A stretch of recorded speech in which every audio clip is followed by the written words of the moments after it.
Good morning, BookTube. Welcome to Jackie's Literary Corner. I am Jackie, and I'm able to film some other videos for you guys. I don't know if I'll do any more. My voice is I'm still coughing, and hopefully I'll be able to get through this video without coughing, but I wanted to give you guys something I've never done before, because I didn't think I would have enough to talk about, and that is a winter recommendations video. So I finally have some books that I've read that I feel like could fit the winter season. Now some of them are books that are kind of crossover books and that they could be read in autumn as well. But I also thought they would be, like I said, I thought they would fit the winter season too. So the first set of books, this is an unusual because most people don't recommend these type of books. These first set of books I'm going to recommend for this time of year. But they do take place during the winter time, and I feel like some people might like these type of books. It's only the first few, so if you don't agree with me on this, I'm totally off base with this idea, then don't worry, the rest of them do kind of probably fit the aesthetic that most people go for when it comes to winter reads. Okay, I'll put that down there. Okay. First we have the books that scary winter reads, mostly Stephen King with the one exception. So first we have Misery. Really? See, I hate when books how they're so slippery. Like sometimes they may have that slippery material that just slides right out of your lap. First we have Misery. So this one is about an author, Paul Sheldon, and in fact Stephen King. All three of these Stephen King books, there's main characters that is a writer, because Stephen King tends to like writing books about writers. Write what you know, and he's a writer himself, so he's probably inspired a lot. But he writes a series of historical fiction mysteries about a character that he calls Misery, and he's been writing them for a while, and he's finally decided he's done writing them, and he kills off the character. And there are a lot of fans who are not happy, particularly this woman who calls herself his #1 fan, Annie Wilkes. She's really pissed off about it. And one day when Paul is driving along the Rockies in the wintertime, his car crashes into a snowbank. He almost dies, and he's rescued by Annie herself, who used to be a former nurse. And she lives alone, and she ends up taking him and nursing him back to health. But on the condition that he write a book about bring back a Misery and write a book just for her. She holds him hostage and won't help him heal until he does this. This woman, first of all, like I said, this takes place in the wintertime, and it has this feeling of isolation and being trapped because of the snowy weather, and also because this woman is batshit crazy. And it's just, it's unsettling, it's uncomfortable, and absolutely terrifying. But I think really good because it takes place in the wintertime, and I feel like sometimes in the wintertime people feel isolated, feel trapped, and I think sometimes maybe it could be lethargic to read a book about that kind of feeling too. Which actually all the Stephen King books kind of go with those feelings. So that's Misery. And then we have Salem's Lot. I have not read this in a long time, so I don't remember. I know the basic plot. I remember stuff because, but I don't remember all the details. And there is one scene in particular that I mentioned that has always stayed with me from this book. But this is Stephen King's take on the vampire novel. And basically the tagline is Dracula in Suburbia. So our main character, like I said, as I said, it's a writer, Ben, and when he was a little boy, he lived in this town of Jerusalem's Lot, and there was a haunted house in the town. the Marston house, and a lot of bad, horrible things happen there. And one day Ben gets stuck on a dare. Most likely he's like, I'm not 100% sure, but I'm assuming that was the case. He ends up in the house, trapped in the house, and he starts seeing ghosts. And the house is believed to be haunted. And it traumatizes him. So many years later, he's an adult and he's left Jerusalem's lot, went away to college and everything, and decides to come back and write about his experience. Kind of a therapeutic thing. And little does he know that a vampire has bought the Marston house and plans to turn everyone in the town into a vampire. Probably global domination is on his mind. I really don't know, but I'm assuming. Like I said, it has been a while since I've read the book. And again, we're dealing with, I believe it's in winter time. Like I said, the Rob Lowe adaptation, there were 2 adaptations. There was one in the 70s, and then there was one in the early 2000s with Rob Lowe as Ben and Rutger Hauer as the vampire. And Donald Sutherland was in it, and Samantha Mathis. And a lot of people that Stephen King has, have done Stephen King films before were in it, I believe. And, I remember I really enjoyed it. James Cromwell was also in it. He's the guy from the movie Babe. And he also, I think he did iRobot too. And he was actually part of the part that really traumatized me or stayed with me, and I can't seem to forget. But I think in that one, it does take place in the wintertime, so I don't know if it does actually take place in the wintertime. I'm assuming it does. But, I'm thinking vampires. Vampires love the nighttime. They thrive in the nighttime. They cannot go out in the sun. And, again, you're trapped in a small town. Less trapped than Misery, but you're still kind of trapped. And you're, you feel you're slowly, getting suffocated by everyone becoming a vampire. You might be the only one remaining. And this is more of the scary approach to the vampires. Not entirely like the 30 Days of Night wild animal approach, but just they still have humanness about them. From what I remember, of course, I might be just remembering the Rob Lowe adaptation, but although I imagine probably there's human qualities to them still, because Stephen King is all about studying about humanity. He writes a lot about humanity, and I just think vampire books are perfect for this time of year, and maybe even after Christmas. If you don't want to read spooky stuff during Christmas time or right before Christmas time, maybe in January and February, you might be in the mood for something a little more spooky, but still kind of winter related. So that's Salem's Lot. And the last Stephen King book, and then this is not the last horror book that I want to talk about, but this is the last Stephen King book. We have The Shining, one of his most famous works and one of his most popular works. The sequel book was recently adapted, starring Ewan McGregor as an older Danny, who is the son, the little boy, the 5-year-old boy in this book. So our main character is Jack Torrance. He is an alcoholic, has a bit of a temper, and is kind of abusive to his wife and son, and he ends up losing his temper at work and gets fired. And so he's trying to get his life back on track, and probably going to rehab and all that. I don't remember. And he ends up getting a job as a caretaker for a hotel in Colorado, the Overlook Hotel. It is a famous hotel with this history, this very deep history, this very dark history, and is believed to be haunted. And during the off season, it needs a caretaker. So Jack takes on the job, uproots his family, his wife and son, Danny, to stay at this hotel for a few months. And it turns out it is,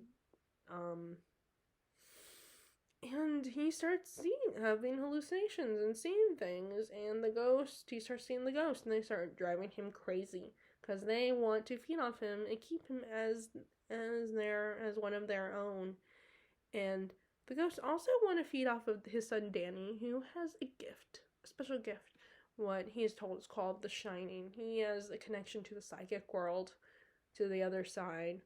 And this is a thing. Like, Stephen King does this a lot. All of his kids have these special powers. That's what that is, the Shining. So he does that. He's had a lot of books about kids with psychic powers, and he said they have the Shining. Even some of his adult characters might have the Shining too, which I think is really cool. How Stephen King, like, his books, they're all different, but they all include a few elements here and there that link them together. I think that's such a cool thing. I feel like he was doing that kind of thing long before people like Brandon Sanderson were doing it.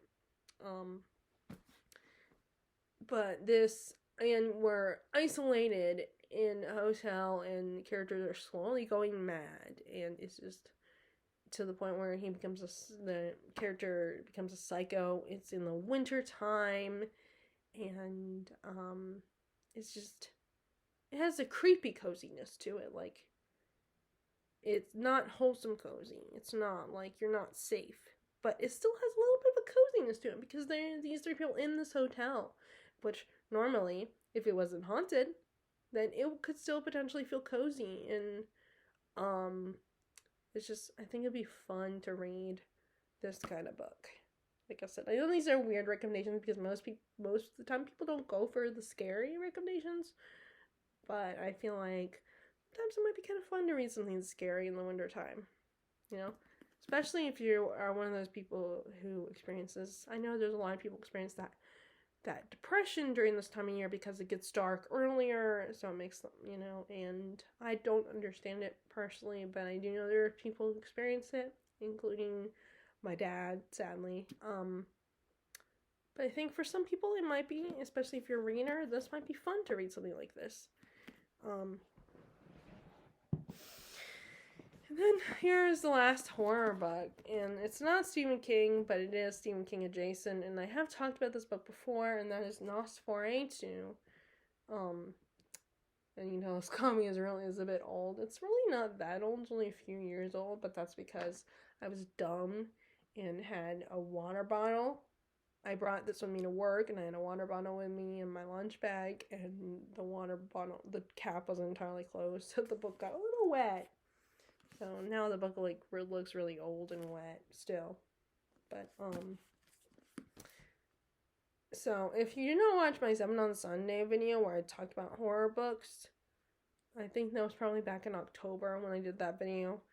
So this is, in case you don't know, this is his Joe Hill's take on vampires. Although he doesn't officially say the character is a vampire, but he feels very vampire-like. So we have, since I've already talked about this, I'm going to try to go through a description really quickly. So our main character is Victoria, our protagonist is Victoria McQueen. She has a gift for finding things, and one day she crosses paths with a serial killer, or, I don't know if he would be considered a serial killer, because he doesn't kill, well, he kind of does kill him, but, she comes across Charlie Minx, who lures kids with the idea of Christmas, taking them to Christmas Land. So that's why I think it's a wintry book, to take them to Christmas Land, where they can live forever, be immortal, and they don't have to deal with mean parents. And meanwhile, his assistant takes care of the parents. And Victoria, when she was a kid, she was the one that got away. And Charlie Minx has he ended up in a coma after their quote-unquote battle, and he has awakened and wants revenge on her, and she has her own kid, has her own little boy that he decides he must go after. And like I said, half this book does take place in the summertime, so you could probably read it during the summertime. But the other half of this book takes place in the winter time. And like I said, the antagonist loves Christmas. He lures kids for Christmas to Christmas Land. And so it kind of does a twist on the whole idea of Christmas. So as I said in that previous video, if you're anti-Christmas, you might have fun with this. And even if you're not anti-Christmas and you love Christmas like I do, you might still enjoy this, even if, like, unless you're a person that just does not want to read this kind of thing around Christmas time, you want to be 100% reading happy, cozy, cheery books during this time of year. But it is, he kind of does a little twist, makes Christmas a little nerve-wracking and kind of scary to think about. He kind of, I can see where for some people it might ruin, you might feel like he's ruining Christmas for me. In the TV series, it has been adapted. I feel like most of Stephen King works in Stephen King, and this is not Stephen King, obviously, but it is Stephen King adjacent. They're all like, I feel like they all feel like they could be adapted, since this is probably a lot of Stephen King inspiration with this. I could be wrong, but I'm assuming, because this is his son, adapting it makes sense to me. But anyway, I'm just rambling. But yeah, I think this is really good, and like I said, these are a little bit unusual, like, recommendations for this time of year, but I feel like it kind of has at least winter vibes. So there's that one. Now we're on to the more traditional wintry recommendations. First, we have Oliver Twist by Charles Dickens. So this does not take place in winter time, but I don't know why I get winter, like Christmassy winter vibes with this book. So I might start reading it again. I mean, I don't know if I'll finish it because Christmas is like a week away. So, and I don't think I can get this finished besides I'm reading. Dickens is The Haunted Man for Christmas. And of course, my traditional annual reread of Christmas Carol.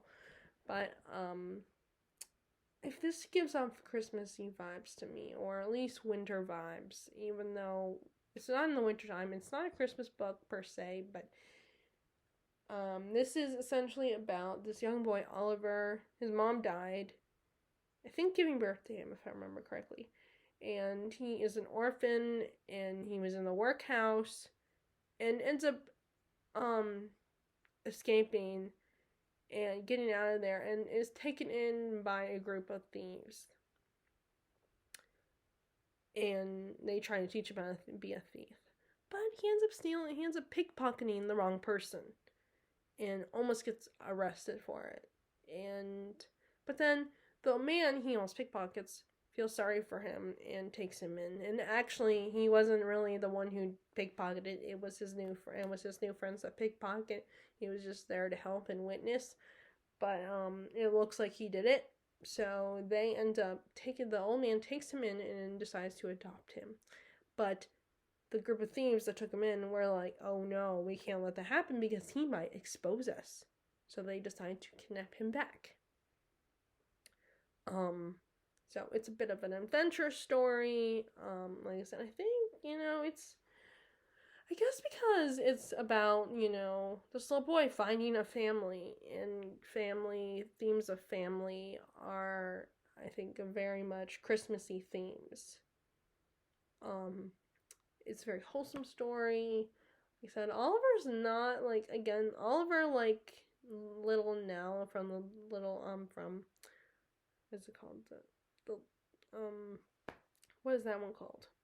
The Old Curiosity Shop. Little Nell from the Old Curiosity Shop. Oliver and Nell from the Old Curiosity Shop are kind of annoying, but I still love the story. I like the story a little better than the Old Curiosity Shop, but there are aspects of the Old Curiosity Shop that I liked. But this just feels very, I guess because, like I said, it's about family, finding family. It's a very touching story, and like I said, I feel like it fits this time of year, at least Christmas time. Okay, next we have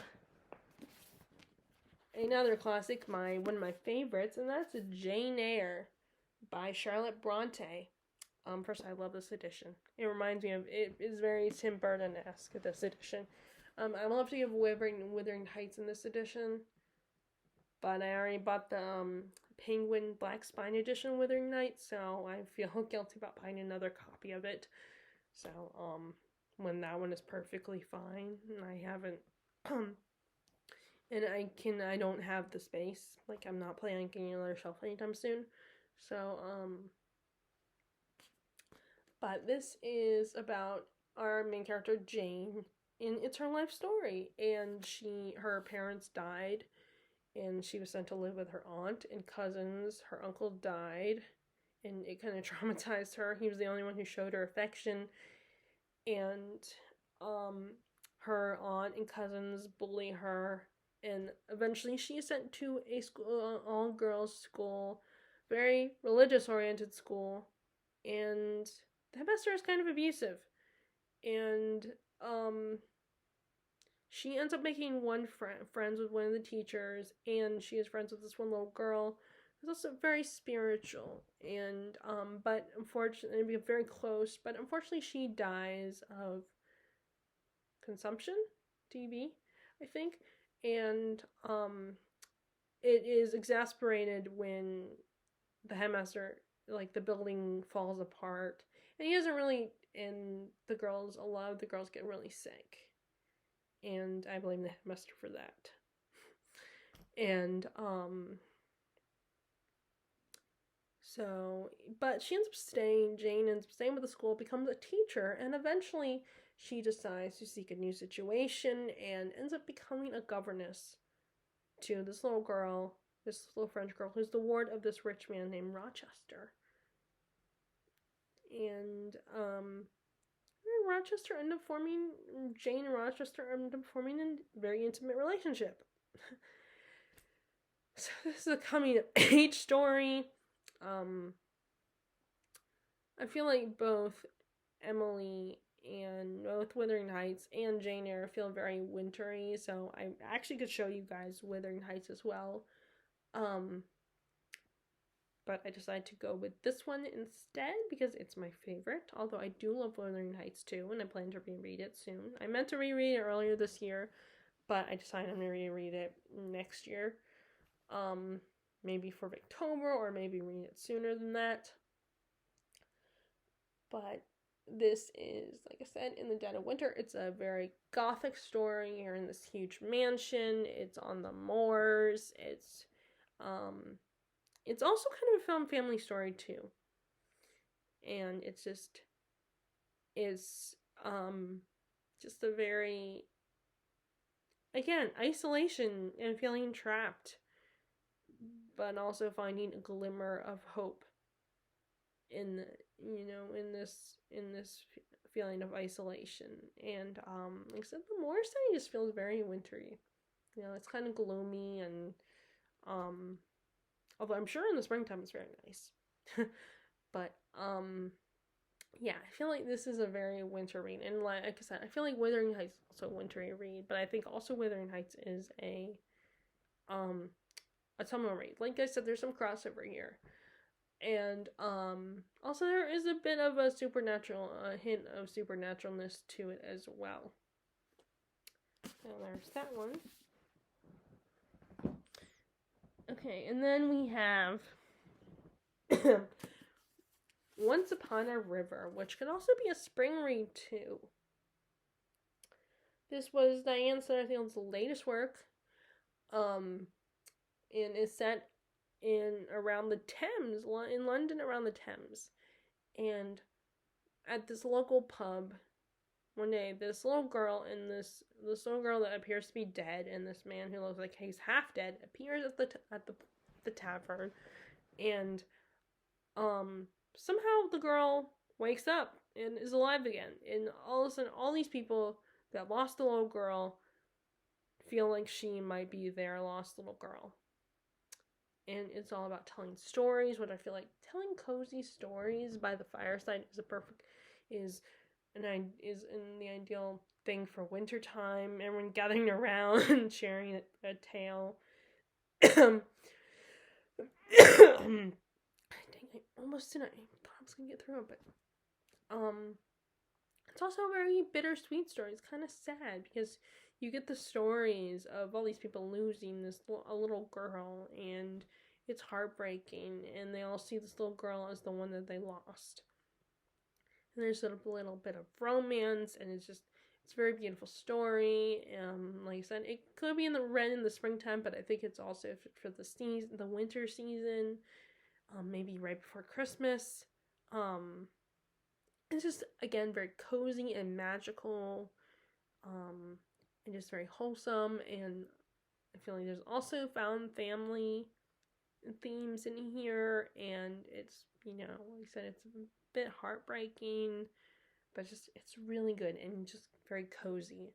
And I really love Megan Satterfield's writing. I think her writing is perfect for this time of year, for any season actually, but we're talking about the winter time. Next is The 13th Tale, and I actually hadn't even read this before BookTube, so I was very pleased when I found that there were people on BookTube who love this book. This is her debut, actually. The only book of hers that I didn't love, but I still liked it, was Bellman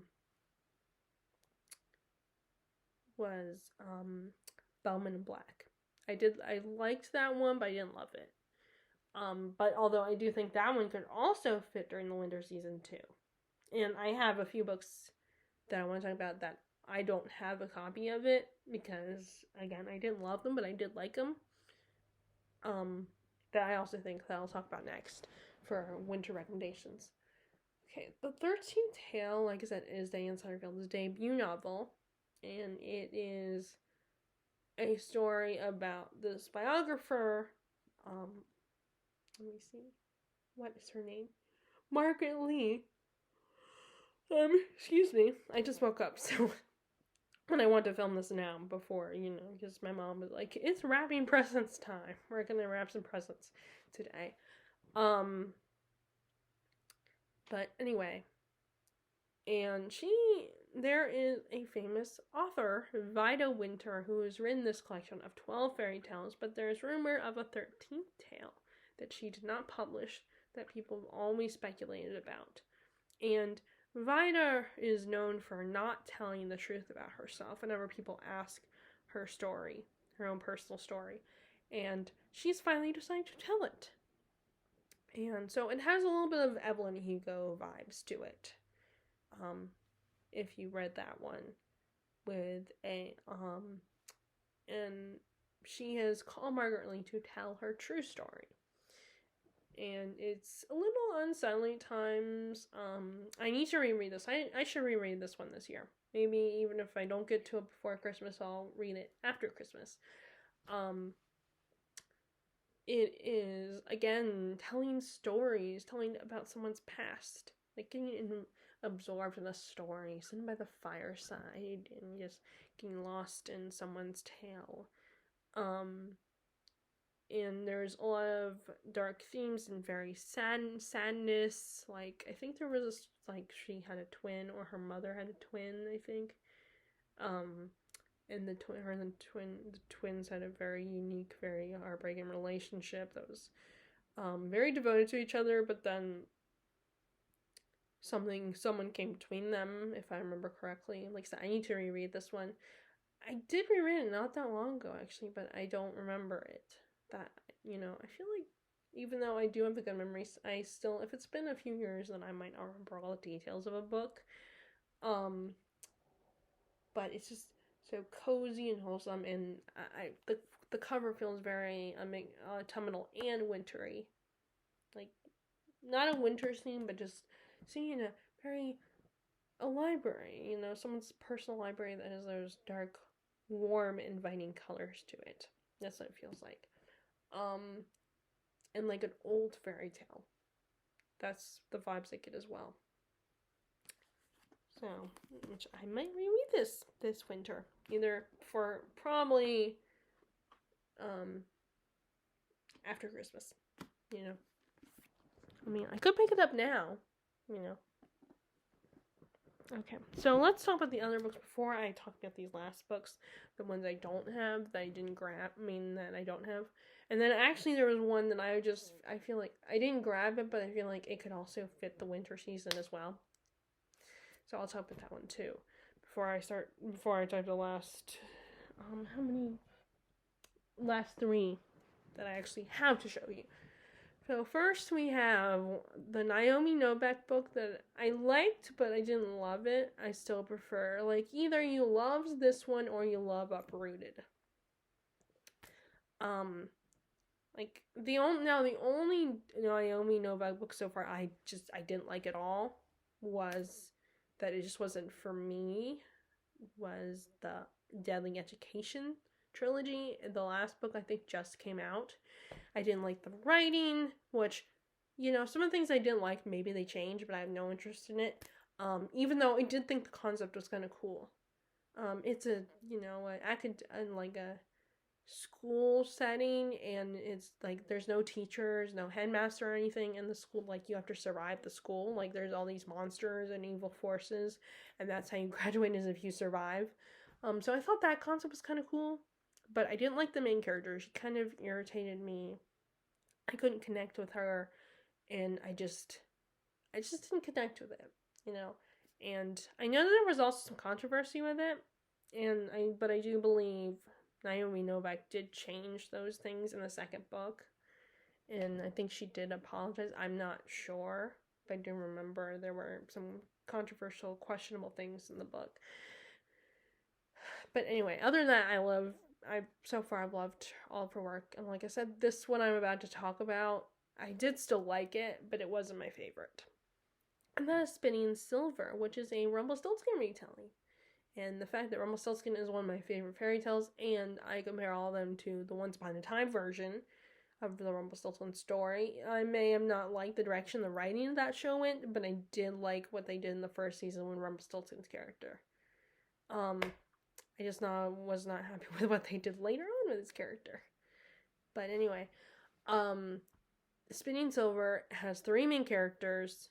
Miriam is one of them, and her father is a Jewish moneylender. And unfortunately, because of how Jews are treated and how people feel about them, he is not as pushy about asking people in their village for money. He doesn't go out about it as efficiently and aggressively, so their family is very poor, not very well off. And Miriam is very frustrated and angry about that, so she decides to take matters into her own hands and take her father's job. And her parents aren't exactly pleased about that, and the people in the village don't appreciate her, but she does a good job and develops a bit of a reputation. And she even hires an assistant, this young girl named Wanda, I think. And it's Wanda, her brother. Her family is also very poor, and I think it's just her and her brother. Like, her family might have died. I don't remember. It's a book that I probably I shouldn't have got rid of, and I should just reread it. But I mean, I can always get an audiobook if I'm still interested. And because like I said, I liked it. I still prefer Uprooted. And the pair ends up but then these winter fae find this winter king that is, I think, a fae, finds out about her special gift and how she can turn gold into silver, I think, or silver into gold, something like that. It's a Rumpelstiltskin-like, and he decides to kidnap her. And Wanda is out of the job, so her and her brother are forced to hide out in the woods, and they end up at a cabin. I think that is magical, if I remember correctly. And someone secretly leaves stuff for them. And then you have a third main character, another girl who is the Lord's daughter, and he tries to marry her off to the prince.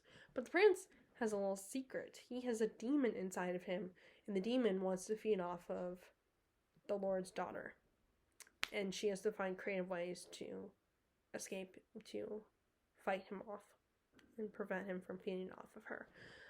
Again, this is winter time. It's a very folktales-y and very magical and whimsical. And like I said, we're dealing with the fae in this one, and it's very cold, and but it's also just beautiful at the same time, and warm and cozy, because it's like a fairy tale. So like I said, it's not my favorite, but I know that other people love this one. A lot of people prefer this one over Uprooted, actually. So either you love Uprooted or you love Spinning Silver. But like I said, I'm kind of picky about my Rumpelstiltskin retellings. So far, I haven't loved them because I've read another one recently. So then we have another one that I don't have is a trilogy, the Winter Night trilogy. So obviously, going by the title, again, we're dealing in wintertime, and our main character, her mom died when she was born, and her father did not plan on remarrying, and then he does remarry this Christian woman, and she brings her priest, and the people in this village believe in gods, but when his new wife comes with her priest, he starts preaching Christianity, and this kind of changes the town. They stop believing in their gods, and this is not good for the town. And our main character has a connection to the gods, and she's kind of caught between these two brothers. Again, a winter fae king and his brother who loves chaos, and he takes the form of a bear. And I barely remember the plot of this. This is what I need to reread too. This was the one I listened to an audiobook, actually. The second one does take place in Moscow, where she ends up getting involved in the government, in the politics of Russia at the time. And she ends up developing powers, I believe. She ends up having these powers. Again, it feels like a fairy tale, a folk tale. It's cozy and it's magical. Like I said, it takes place in the winter time, and there's lots of there's magic involved. And it's like the books are not that long. It's just a cozy, fun, warm read with a little magic and a little danger, and just it's just very again cozy.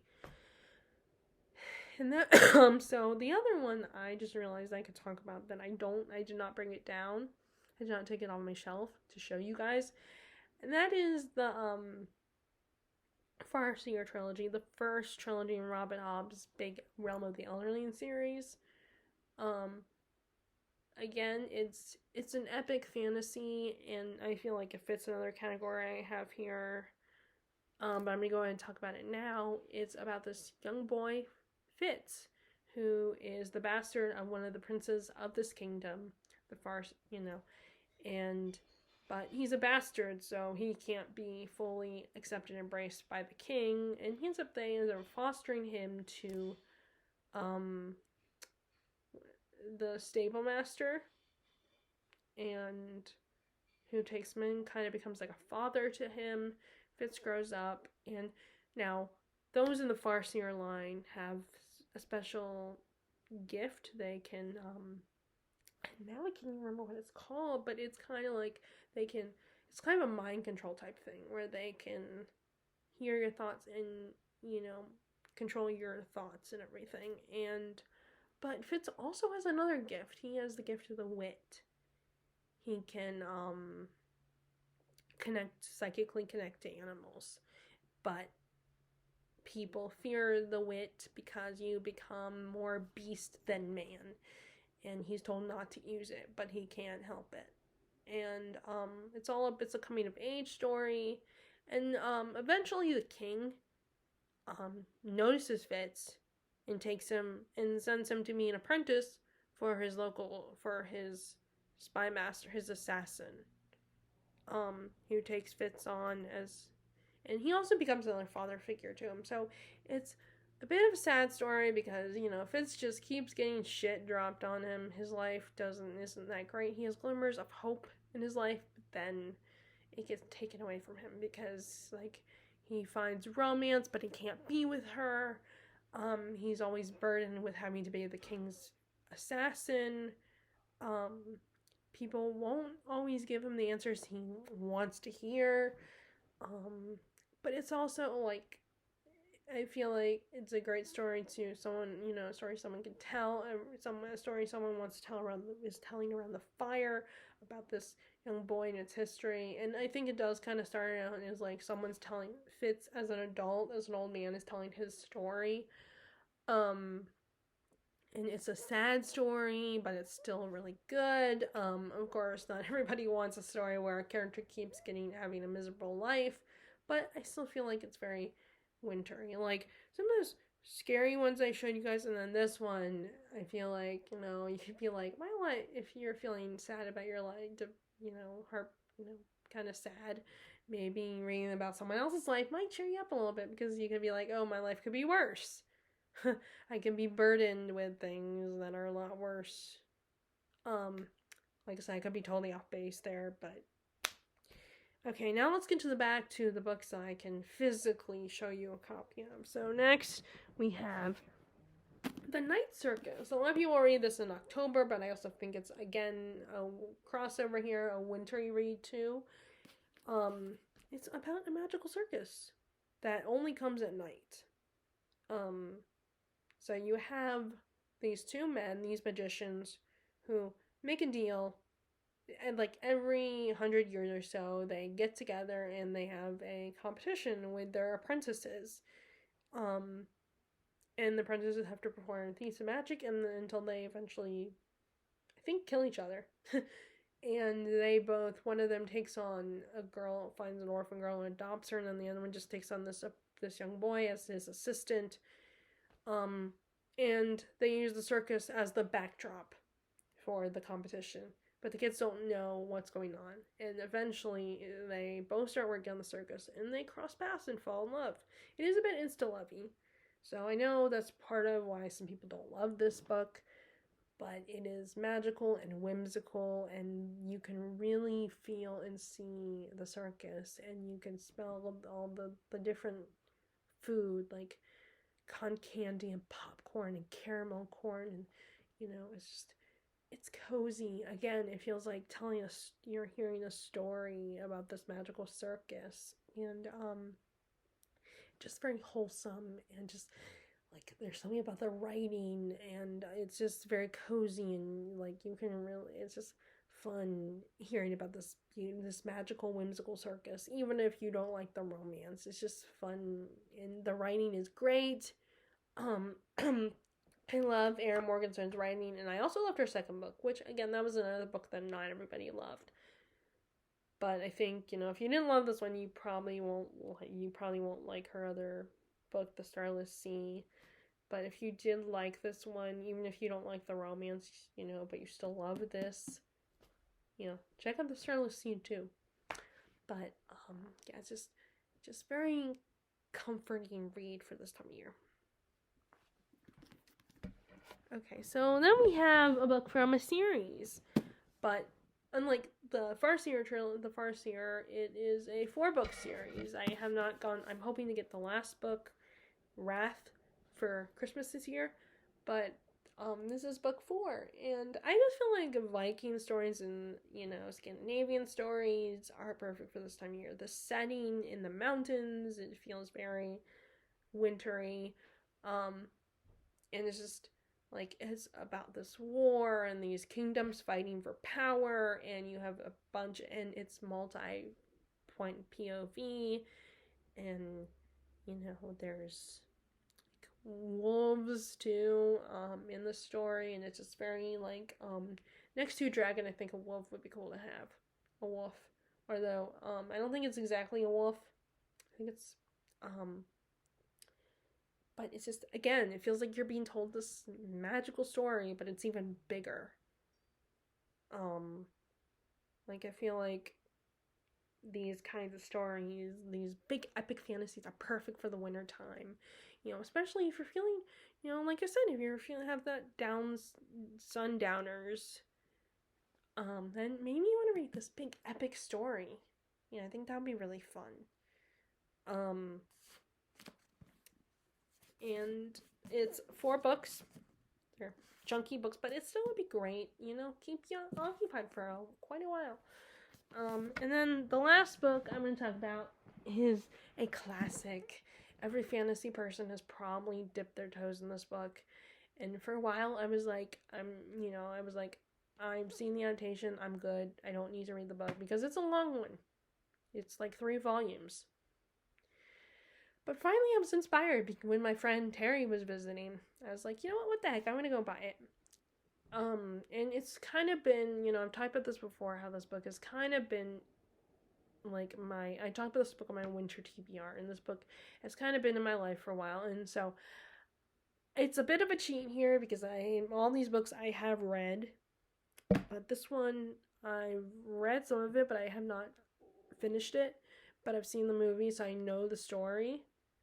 So I feel like I could still talk about it on this video. And that's Lord of the Rings. In fact, one of the booktubers, I think one of my not booktubers, one of my subscribers had mentioned they agreed I should read this time of year. And I agree with them, but it is a long book, so I'm probably not going to finish it. But I'm going to dip my toes a little bit more at some point. This winter time, maybe after Christmas, or maybe on Christmas Day. Might read a little bit of it if I get some quiet time, which I might not because we'll have family in town. My sister will be in town with her kids. But I feel like Lord of the Rings is kind of a great, again, it feels like someone's telling you a story. And it's very, it has a cozy vibe to it, even though it's, I feel like epic fantasies, particularly certain ones, are perfect for this time of year. And this is one of them. It is a classic. The writing is beautiful, even though it's very detailed, and sometimes it's like he spent I know that he spends like a whole page or a whole chapter describing a tree. And that can be a bit too much for people. But it's just very wholesome, and I think a lot of us humans can relate to the hobbits in a way. Being one to stay home and feeling comfortable at home and just that coziness. It's just, like I said, it feels like it's telling a story. So I definitely, and it feels like a perfect book to read. Sitting around a fire, maybe reading it to your kids. And it's just something about Lord of the Rings. And actually, Tolkien himself would write letters as Santa Claus to his kids.